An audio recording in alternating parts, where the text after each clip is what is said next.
Voh, kato, mida kuulu? Teie boy Heldur siin.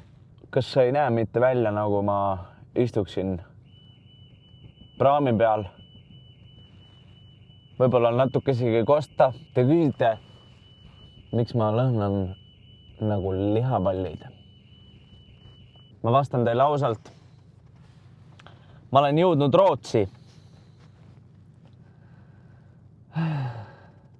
Story time! Pange ennast valmis, sest et see on päris hea.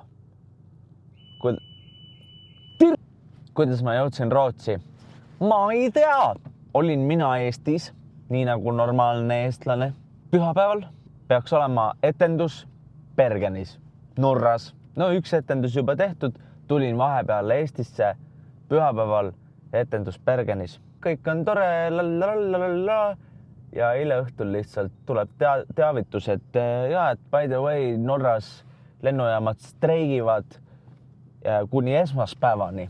Mitte midagi muud ei jäänud üle, kui kell 7 hommikul minna Helsingi laeva peale ja sõita autoga Bergenisse.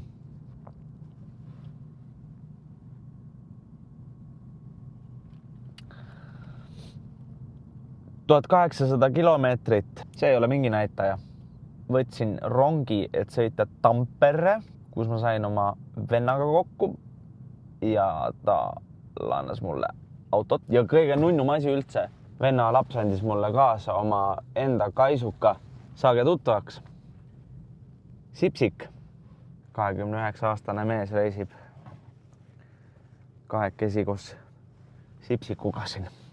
Kohe jõuab laev sadamasse, siis ootab ees mingisugune 300 kilti sõitu, siis ma magan mõned tunnid ja siis ma pean kuidagi jõudma niimoodi, et mul on 14 tundi vaja veel sõita, et jõuda etendusele ja ma jõuan sinna niimoodi, et nagu nipa-napana. Heldur, sa võiks täiega nagu välismaal ka laulda, vaata, et nagu projekt on miinuses. Kusjuures see lennufirma ametlikult ei ole veel canceltanud lendu, nii et võib vabalt olla niimoodi, et homme tuleb teavitus, et streik on läbi, et lend ikkagi läheb, vaata, siis ma olen mingisugune keset fjordi kuskil. Kuule, aga sõitma peab, nii et peace out ja ma ei tea, kus me järgmine kord näeme. Otsapidi kuskil Bulgaarias. Ullala, jõudas, ei, see jääb ära. Kus ma siis panen selle? On vaheapteedi aeg ja kiire söögipaus, kell on veerand 4 ja mu esimene söök täna. Ma ei tea, palju sõidetud on, mul on mingi 4 tundi veel jäänud Bergenisse. Ma saan kohe vaadata, mis ta näitab. Täna on sõidetud 8 tundi ja 53 minutit ühe jutiga. No, aga nüüd sain mingi normi purksina, hea purks on vähemalt. Söön selle ära, siis 4 tundi jälle jutti. Vaated on päris ilusad. Kahju on see, et ühegi vaataja jaoks ei ole aega, et ma ei tea, pildistada või nautida. Siis sõidan mööda, lahe. Kõige suurem pull nüüd oli see, et ma vaatasin siis oma seda lennukit, mis pidi mind tooma tegelikult Bergenisse on ju. Ja siis vaatasin mina lõbusasti, kuidas see lennuk õhku tõusis ja Bergenis maandus. Nii et isegi kui on reisikindlustus, või mul on, siis mul on siuke tunne, et kui ma sinna kindlustusse veel mingi, ütlen, et mingi on ja siis nad ütlevad, aga et lennuk sõitis ju, mis probleem on. Vabatahtlikult läksid autoga, Mingi naine vaatab mind kõrvalt, full on lihtsalt vahib. Terve aeg vahib, kui ma nagu salvestan. Oota, ma korra vaatan prillidega, mida ta vahib. See on mees hoopis.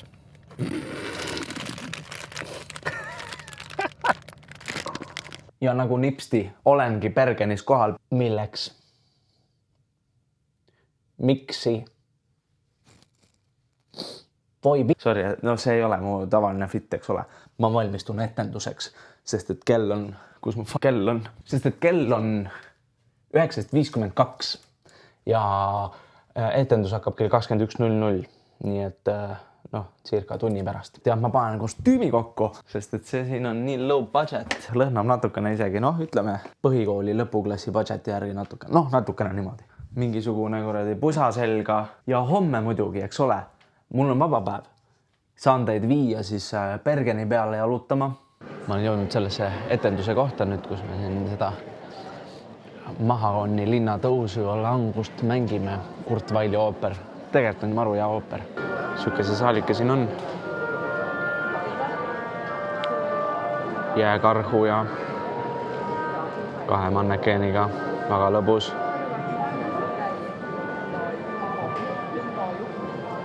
Ja siis on orkester. Glamuurne kohvikunurgake. Ja suke seinake. Mäletate, kui ma ütlesin teile, et homme viin teid jalutuskäigule. Kell ongi saanud 8 õhtul ja ma olen maganud maha nii oma tasuta hommikusöögi kui ka oma tasuta õhtusöögi. Aga jah, kellaajaga on nüüd pahasti, sest et päevavalgust on meil jäänud ainult, no ma ei tea, ongi vist läinud. Seal mäe peal näete palju seda päevavalgust veel jäänud on. Mis veel on teie ees ju pruut ja peigmees, Herrosion, mis mina? Vaat natukene teile lõbusale see teist vaatust. Maru etendus. Ja jama on see, et kogu selle tripitamisega ma jäin lavastusproovidest ilma. Meil on Otello ju välja tulemas. Ei ole hea, mulle ei meeldi nii. Eriti kui lavastaja on nii tasemel. Mul on küll panused on kõrgel ja ootused on kõrgel. Mitte muidugi enda suhtes, sest et ma ei ole saanud proovides käia, aga üleüldiselt lavastuse suhtes. Paar asja on pildistatud. Mul tegin siis sellise challenge'i täna, et pildistan ainult ühe objektiiviga ja see on selline, mis ei zoom'i. Et see zoomimine ei ole kunagi midagi väga head tootnud. Otseselt mina leian vähemalt. Võib-olla mõnele meeldib. Välja arvatud muidugi juhtudel, kui on vaja zoom'i. Siis pole mitte midagi paremat kui zoom. Ja see pildistamine on mul siin viimasel ajal tulnud siuke... No see on mul alati nagu hobi olnud, vaata, aga viimasel ajal ikkagi ütleme niimoodi, et on vähe kordi, kui ma kodust väljun ilma fotoaparaadita. Ja see on teine reegel teile, väga suured fotohuvilised, kes te vaatate seda. Teine reegel, palun pange kommentaaridesse, mis see esimene reegel võis olla, sest ma ise ei mäleta seda. Ja nüüd ma ei mäleta, mis see teine reegel oli. Teine reegel, et ei välju on ilma fotoaparaatidest, et muidu see pilt ei tee.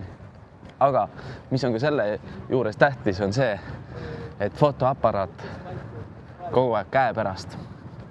Sest et kui ta seal kotis on, ega ta sealt nii lihtsalt sealt välja ei tule.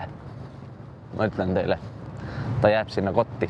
Sa ei tea kunagi, eriti kui pildistada siin niisugust streeti, vaata, et kus nurga taga mingi asi toimub. Ja üldiselt inimestele nagu tundub meeldivad, kui neid pildistada.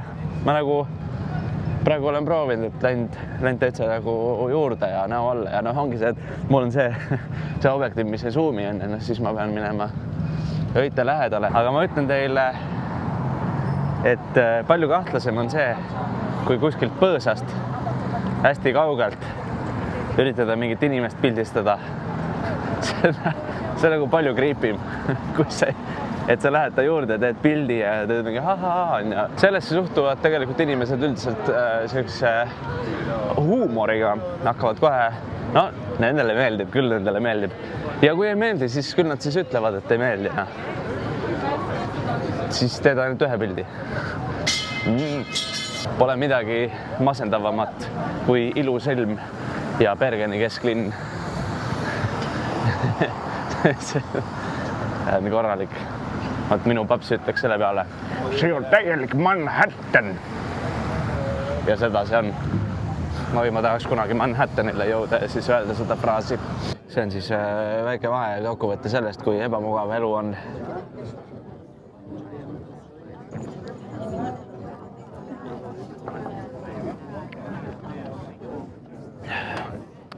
Kõige parem matkarada nagu ei ole ja siukene pigem nagu ettekujutatav mingi jura. Ja me oleme 4 siia tulnud. Mina, eks ole, olen siin. Ja siis on siin eestlane nimega Evert, kes eesti keelt kahjuks ei kõnele, aga on väga siukene tubli poiss. Laulab toredasti ja niimoodi. Ja siis minu taga seal on Militsa ja siis on veel Shannon. Nägime räigelt palju lambaid, nii nunnud oma kellukestega. Tahaks lihtsalt elusana nagu jõuda tagasi, muud midagi.